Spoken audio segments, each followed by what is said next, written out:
gives me great pleasure to introduce you to Janice Lim, who is a certified trainer, assessor, career coach, web training advisor, and also one that helps employers in remote application support. I know her personally, and I'm also part of her career journey. All right, she has over 13 years of diverse experience with regional and global organizations. We both were colleagues in the same global organization in the financial industry, and she specializes in equity and commodity as well as energy markets. She has lived, worked in 3 different countries and is presently residing in Sydney, Australia. She also has extensive experience in customer service, both as individual contributor and also in people management capacities. So Janice has produced content and delivered trainings in multilingual platforms such as English, Mandarin, Cantonese, Teochew, and Hokkien. I know this, I can attest to it because she was my other alternative language trainer in some workshops overseas as well. So welcome here. Today, she's going to share with us her tips on how to connect better, during an online interview. Yay, over to you, Janice. Welcome. Hi, everyone.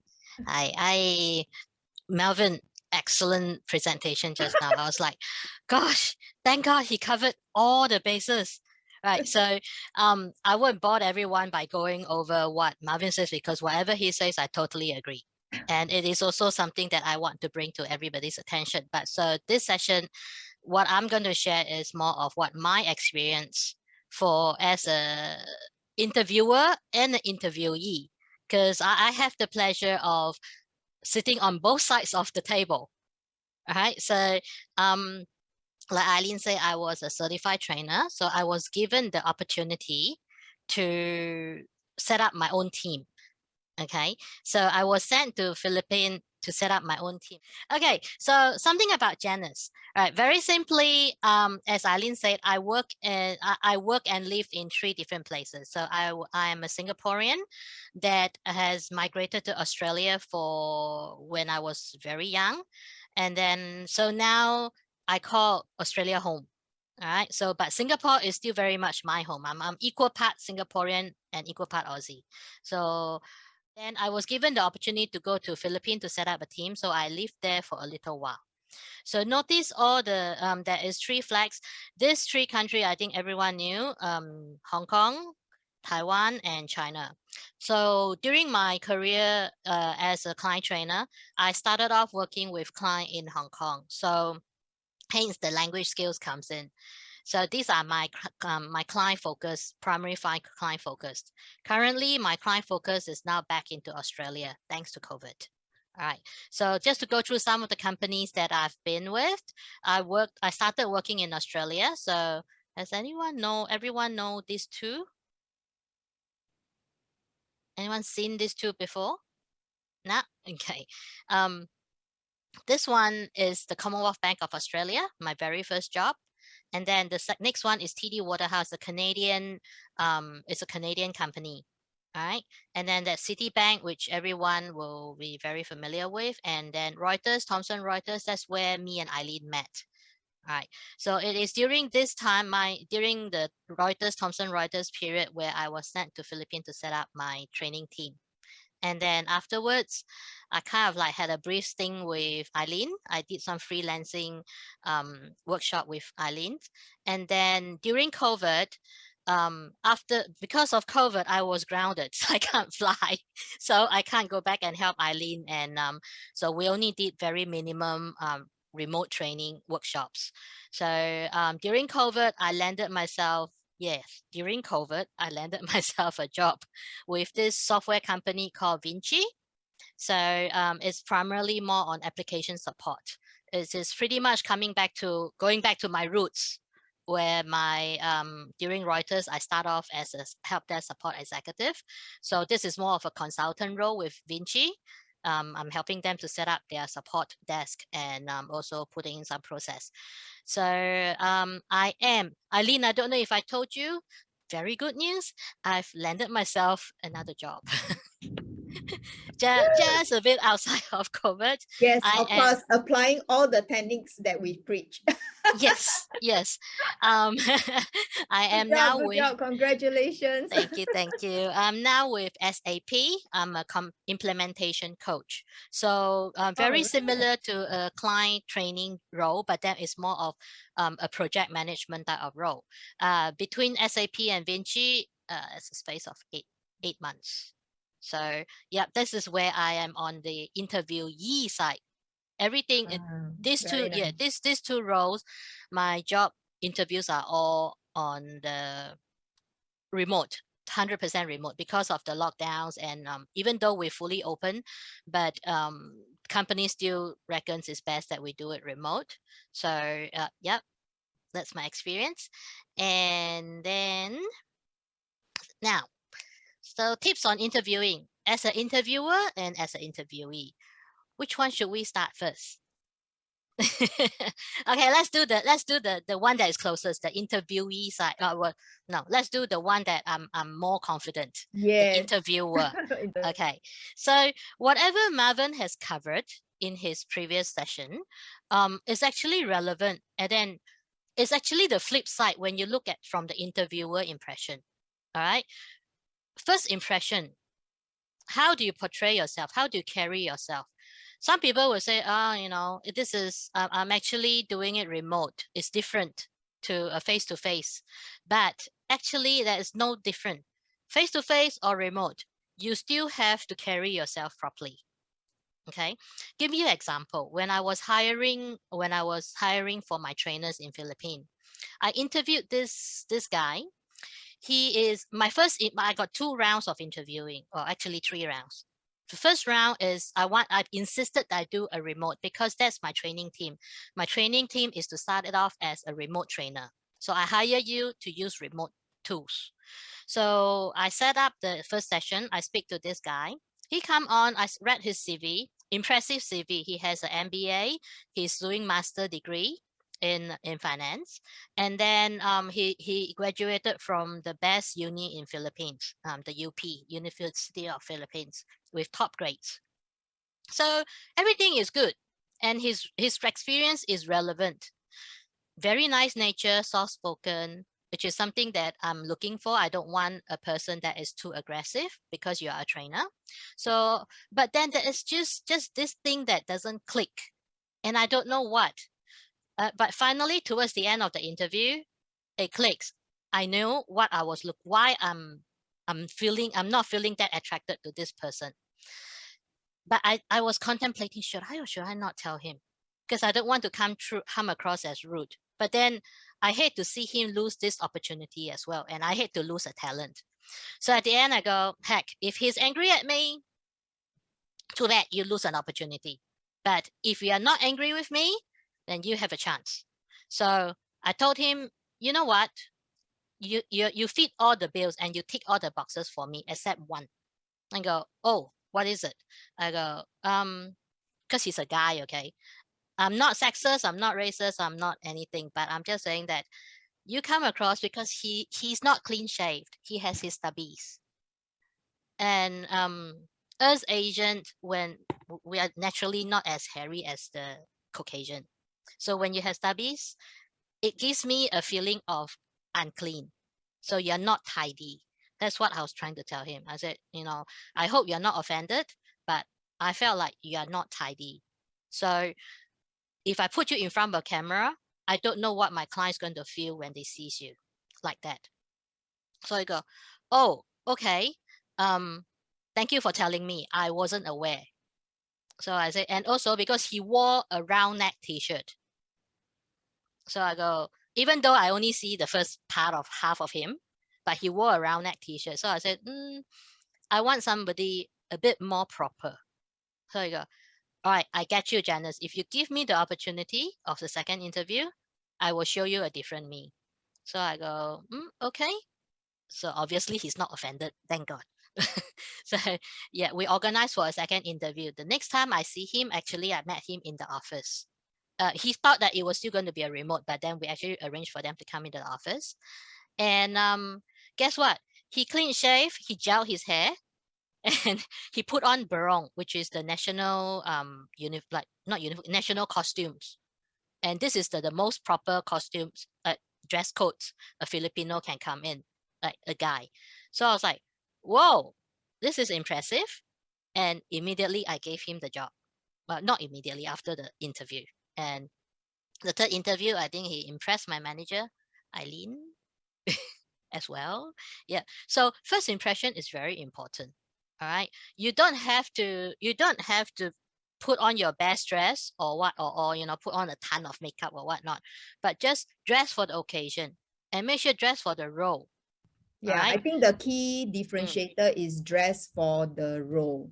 We have to emphasize on that. Dress for the role. If you're customer facing, then you have to dress with the interest of the customer in mind. If you're not facing the customer, then just dress by giving respect to the interviewer. So every time when you're better dressed, you are actually giving respect to the other person. So this actually, yeah, same thing happened to me when I had a Korean client coming in. I'm just sharing this, very openly. But so when he came in, he was meeting us in an office, even though it's just career coaching. This is pre Workforce Singapore days, yeah, before career coaching became, now it is very accessible. In the past, it wasn't. So when he came in, he was dressed in his Bermudas and everything. So same thing, I said, there are so many potential employers here who are my neighbors. Quite easily, when you step out of my office, you're going to be meeting potential employers. You might want to come in smart. And he's so good looking, right? So when he donned on, I mean, he's very good looking when he dressed casual, but when he donned on something smart, he really caught the eyes of so many people. And yeah, thereafter, if you find him in LinkedIn, he always have this professional look to himself, and he always have this little secret message to say, yep, I remember that day. The turning point. Yeah. Okay. I better not hijack your time. I was just talking about hijacking people's time. That's okay, which is correct. I mean, yeah, first impression. So I always make sure, even though when I'm doing work for my last two jobs and I was doing I was the interviewee, though I'm at home, I still make sure I put on a jacket, because a very good manager of mine, Eileen would know who, told me that opportunity goes for people that is best prepared. Okay, you're best prepared not only mentally or your knowledge, have your skills. These are what I call hardware. All right, you have to have it. It's either you have it or you don't have it. But then the software part is where you can learn to have it, and it's good that you keep something on hand. So dress code is one of the software. It comes on the software compartment. All right. So you never know, like Eileen said, who's going to see you in the corridor, or even though with remote, when you dress properly, you have more confidence. Okay. And then on the interviewer side, my next point is relevant experience. So from what we interview, I mean, when I look at a resume, I don't look at how what degree you have, which uni you come from, or what other courses you have studied. More relevantly, I want to know if you have relevant experience. And then are these experience transferable? All right. It could not, I don't need to hire from the same industry. You could have come from a different industry. So I primarily hire trainers, remote trainers. So I don't need you to be really coming from a teaching background. Right, from a teacher background, you might not even be relevant for my training, because I'm going to need you for other areas as well. But is your skills transferable? All right, so you got to prepare for those type of questions. Like, we're not going to ask you, do you know how to use Microsoft Words, or do you know how to use Excel?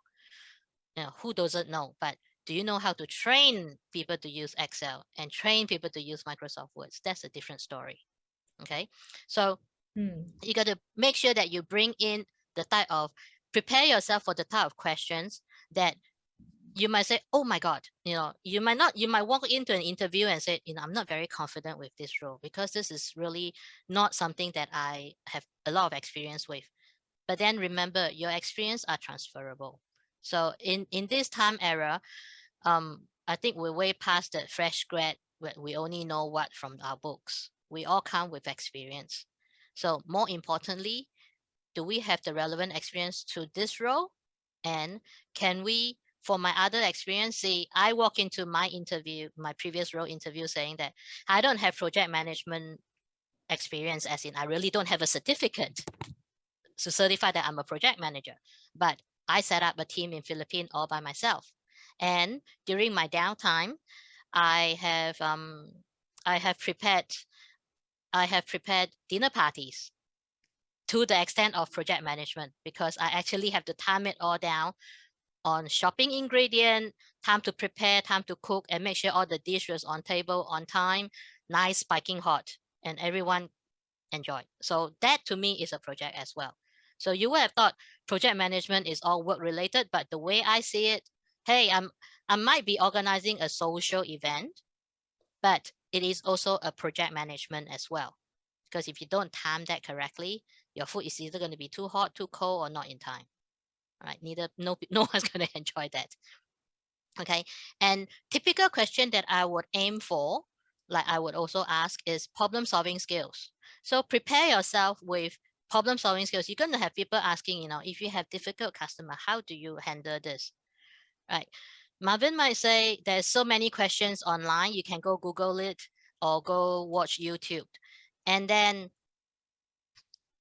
write down your answers. But then, are those your answers?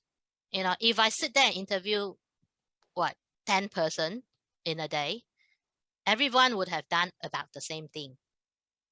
So I will be able to tell which are the model answers and which are the answers that is truly yours. So my bet and my advice is always answer your questions. Okay, so you would have done your research to go into an interview, and the interviewer will know. We can tell, because imagine you sit there and speak to 10, 20 people one day of the same role. By the end of the day, you pretty much know all the standard answers. All right, so what makes you stand out is your answers. All right, and the next thing is, because nowadays we all rarely work in a silo type of environment, team spirits is very important. So with remote interviews, it's a bit hard to, because we don't, now thanks to cameras, we can see each other relatively, but then you have to put through your experience of how to create team spirits. All right. So I heard a story from one of my interviews, which I think, oh, this is nice. She was saying that I asked her, how do you manage team spirits? If I give you a team, I was looking for a team leader, and she says that, well, she would have first organized, get to know everyone, and she literally will say she will sit with her team to get to know everyone, and then to the extent of know as in girlfriend, boyfriends, even the pet dogs. So I said, you would spend all this time. He said, well, to me, team spirit is I have to know my team. And knowing my team is not only knowing their work capability, it's also knowing their families and their life. So I was like, whoa, this person really look beyond. She was like, yeah, because if I don't, if my team members, the dog died, and then she come back very sad and can't work, then if I don't know that she would have had that incident, then she would have impacted on the team, because if she's not performing, the other teams might not perform as well. So I was like, okay. So she took me, like she bought me over with that idea. At first, when she said I'll get to know until the personal level, I was thinking this is a little bit deep, isn't it? I'm thinking team spirits, just our team. So, but when she explains, I understand.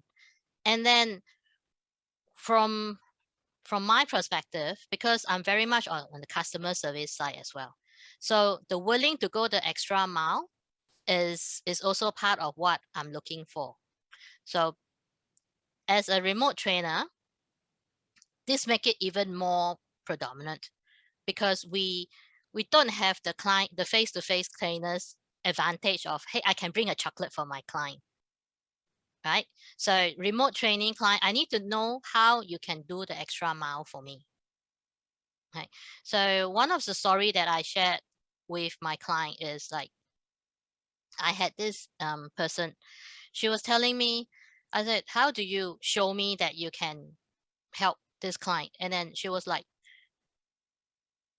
how do I put it? Okay. She was telling me that she had, how she proof that she shows her extra mile is she was actually sitting with the client to do all the training, and then she even stayed willing to stay back and speak to the account manager in a different time zone to make sure that this client has been looking after, because the technical issue of this person's cannot be solved within our time zone. I mean, thank God to our company, which is a global company. So we pretty much have team in all different time zones that can work overnight. So she guaranteed the client that tomorrow when you come back, this issue will resolve for you. And then even though she finished her shift, she still willingly stay back and hand over to the next team so that the team can look after and help resolve this issue. And she makes sure that it all comes back to her before it goes up to client. So this shows me that this person is willing to take the initiative. And yes, I did hire this person as well. Okay, so now I pretty much covered the interviewer. As an interviewee, on the flip side of the table, so be prepared. I mean, Marvin has bring up all the lots of different points of how to be prepared. Okay, we prepared. You do your research, know your employer, know your job. These are the basics that you have to do. You have to have. Okay, and then always have a backup plan. Let me tell you what happens to me in my previous interview. I almost thought I lost this SAP job because of this incident. In my second interview, we had a very, very bad storm here in Sydney, terrible storm. And because we are in like doing remote, I'm home. So my internet fails. Everything fails. I tell you, I had 2 laptops, and I also connect on my iPad, and nothing works. The interviewer is in Melbourne, and all I heard is her first line. Hey, her name is Eileen as well. Hey, I'm Eileen. And that's it. Her screen freeze, my screen freeze. And I've been trying to talk. I've been talking to myself all this time. And at eventually, luckily the chat works. So we chatted and said, hey, you're not showing up. I can't hear you. And neither on my side. So we try all technology. Everything fails. So I was thinking, no more. My interview can't go on. At the end, I was like, hey, Eileen, do you mind if we do this interview over the phone? And then luckily my phone still works. And so she said, yep, let's do this. So we did. All right. So just have backup plans, like you know your plan A, your plan B. Marvin said you have to download, and yes, it is true. Always log in. I mean, I have the habit of going in a little bit earlier. I rather me sitting there waiting for the interviewer to come than having to log in and say, hey, interviewer is there already. Okay. It makes you look more professional, and also it gives a good impression for that person, meaning you are up for this job. You're not somebody that rock in and go hi, type of thing. So, and then ask questions. There's 10,000 type of different questions to ask. Okay, but please don't come out and say, so how much will my salary be? I did have someone that comes in when I said, do you have any question for me? That's the first question he asked me. Is what's the salary range like? And what benefits does this job brings? I was like, okay, this is only our first interview. All right. So you can ask questions, different questions. Some of the questions that I like to ask is this a new role or is this a replacement role? Okay, so why ask question like that? Because then I know if it's a new role, then hey, I have free hands because I am the one going in to set up a standard. That's very true. Yeah, and then if it's a replacement role, hey, I had it easy because things would have already set in place. Then I just need to adhere or learn the process. So this is it lets you know where what you're good at. Some people will say, "Ooh, I'm actually not that good at setting up new roles. I'm more comfortable with following processes." All right. So then that will shape up your next questions. Okay. And then I will also ask questions such as like, so industry, what's the process? How you work? Okay. And then the next point, practical versus impressive.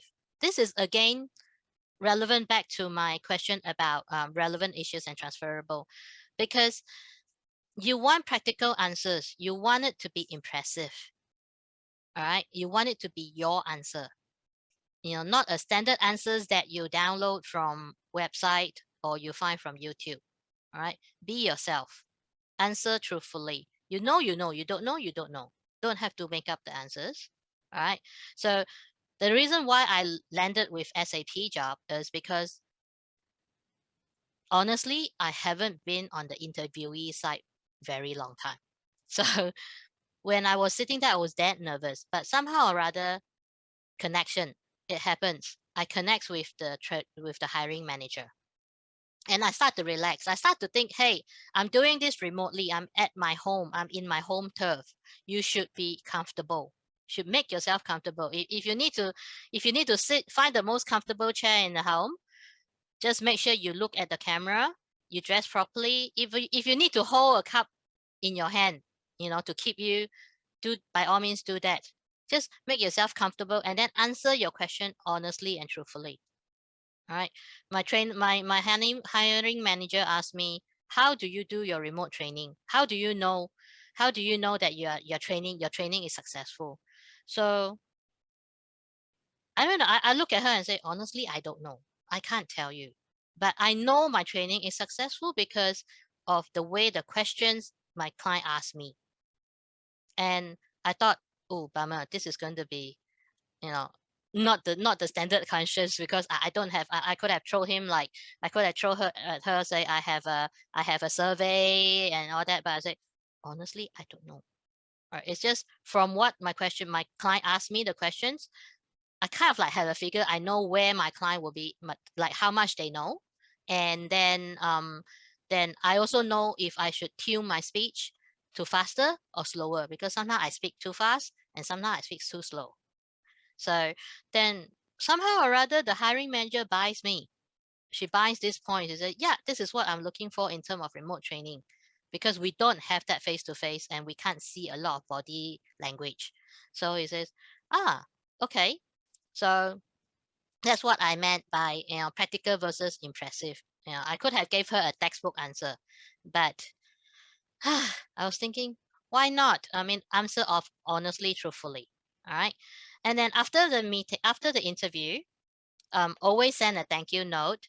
That's almost a standard practice now, right? But I give it about 3 to 5 days. I will send a follow-up note as well. You Right? anticipated a commonly asked question. How far onwards after the interview should they send a follow-up email? Yeah.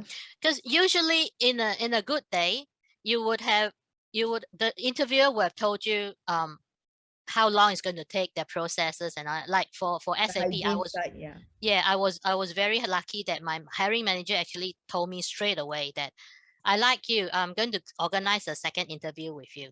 So the HR is going to be in touch with you in a few days. Hey, that is me being lucky. But then I also interviewed for another job that he didn't say much. He just said, yep, I like you. I will organize for a second interview, but that's about it. So that job didn't give me a gauge time on how immediately, as in immediately. So I waited. I was thinking, by third day, I was counting my fingers. I think maybe I'll give it 1 day, 2 days. No, I think 3 days is a good, 3 to 5 days is a good gauge. All right. And when to send a follow-up note, not to, the follow-up note is not to say, hey, what, it's more of like, hi, remember me? you know um a small reminder note. But usually what I do is I will say, hey, thank you for the opportunity again. I will thank them again for giving me the opportunity to speak to them the first time, and then say, do you have more questions, or are you pending for more information that I can provide for you? So this follow-up note serves two ways. It serves of a way to ask them like, can I give you more details in case I haven't covered in my interviews? Or is and also the second way is like, hey, remember me? I'm waiting, right? So usually this type of note with my last experience, the other company actually would have the other company actually just reply and say, hey, thank you very much for your time for the first interview, but we actually decided to decided the next candidate. So hey, there I know that I don't have to sit there and wait any longer. All right. But with my SAP job, I mean, though I was already guaranteed a second interview, um, it didn't happen for a little while. So apparently SAP is a very big company. Every department is very scattered around the world. So they need to organize, they need to go to this team, to that team to organize for the next meeting. So hence, that's why it took that time. So my manager actually did reply to me and said, yeah, I'm sorry, we are taking this time to get to you. I said, oh, okay. So see, that's my follow-up note and also my thank you note. All right.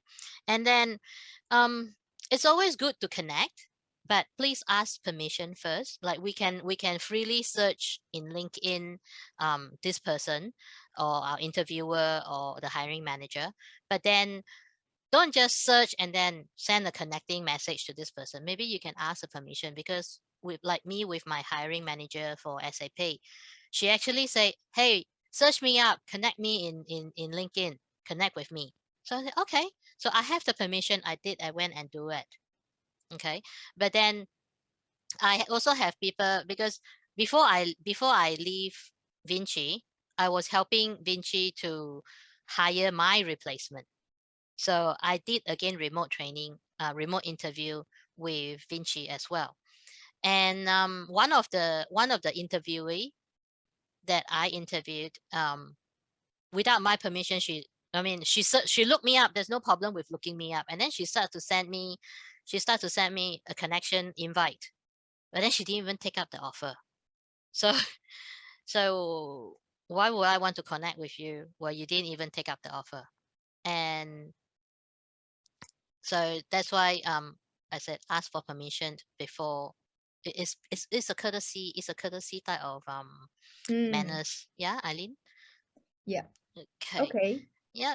Is there So actually there's a question which mm, is related, because from an interviewer point of view, have you come across, can you, mm, flash back and think about the most impressionable question from an interviewee? Have you mhm, received any?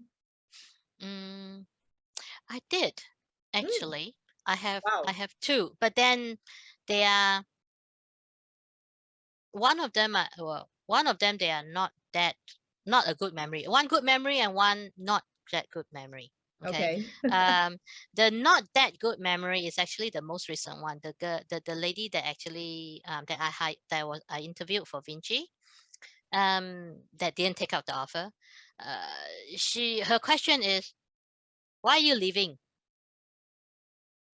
So I go, okay, because there's 10,000 ways of answering that question, because the way she asked is also a bit abrupt. So I was like, there's no secret. I leave because SAP, the new company, is closer to my home. So Yep, I and gave her that I that know version. that's the true reason. Yeah, But that's you've the been true talking about reason. it for a while. Yeah. Yeah, but then Mm. it's just the way there's always ways of asking questions if you want to know. So it Mm, leaves a not so good impression. It's mm, impressionable, but not so good. yeah. So the Yeah, other could have impression been is, better yeah, about you. the other question is this other guy, when I was hiring for my Philippine team, Mm, um we had a standard question of, where do you see yourself in 5 years mm, time? yeah. So he was like, in 5 years time, if I've played my cards right and learned everything up, I hope that I could be at your level. Mm, So I asked that question, and then when he put it, and then he's like, his question is, do you think I can get to your level? yep. Yeah. So I was like, oh, because of his first, if he would just come out and say, do you think I can get to your level? I would have been very offensive. But then because he says, if I play my cards right and I learn everything properly, do you think I can get to your level? The way he asked that question is very impressive, because it shows me that this person has an ambition, but he also willing to learn, to start from somewhere to get to where it is. It's like, as opposed to I have another candidate that just come in, actually gave me the same answers. I want to do your job. Yeah. But then he didn't tell me how he wants to get there. I think it's just Mm. euphemism, if I can use that term. It's a nicer way of putting things across. It has the same meaning, but it's not so brash, and in business language, it's always about that, isn't it? It's the same thing. Common language, we will go straight to a point. We're very blunt, we're very curt, but business language, we tend to put a little bit of, some degree of respect, so to speak, so that you give the other party an avenue to exit politely and respectfully, right? And not corner someone. I always talk about showing someone the exit sign and not showing them the the jail card. I'm sending you to prison and there's no way out, right? So yeah. And also you have to also know what sort of job roles you are interviewing for. See, like in Melvin case, he's interviewing for a sales role. Yeah. So naturally we want to see the aggressiveness in this type of roles. But I'm interviewing for a trainer. So I can't have someone that will want to, jump right into your face type of questions. Then that will be a bit offensive. We need someone to be a bit mellow. So every role comes with different requirements. Different requirements, okay. Yes. Okay. Cool. So my very long story short, connect with me. I give you permission. you can find me and connect with me. But please introduce yourself first, okay? And just a parting word for you. All right. You will never know if you never try.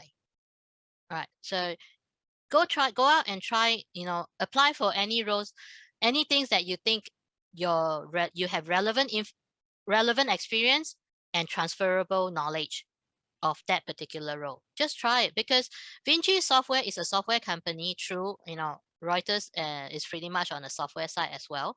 But then it's in the healthcare industry, and then I was equity and C&E specialist, and then going into a healthcare industry, what do I know about healthcare? Right. So, but because of my support knowledge, I said, hey, why don't I give it a go? And I sell myself the way that my hiring manager say, hey, we can give it a go. So I tried. I went in and tried. All right. So keep trying. All right. And yeah, the parting picture. I told Eileen about it. This is please tell. Yeah, please share. You would have thinking, why do I put a picture, a diagram like that here? Because this is the yoga pose that I am trying to get myself to do. So I will keep trying, or I'll die trying. Well done. Thank you so much. I'm just dropping the link to Janice's deck. All right, so that you can download this. I think that's also a question that's related to you being an interviewer. Do you ask to see the pay slip before making the job offer? No, not really, because that would be my HR job. Yeah. I'm just a hiring manager. So but you do need to get that ready, because when with my SAP job, they did ask for payment history. So they just, I think nowadays they don't call up your ex-employer and say and ask for reference.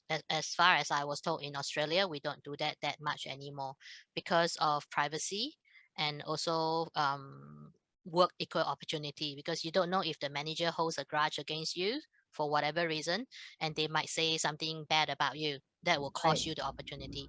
So now they do it more on, maybe online. They just want to verify your pay slip that you really work with this group, and then they will verify your university education. They will have ways and software to do it. So, but do get your pay slip ready, just in case they ask.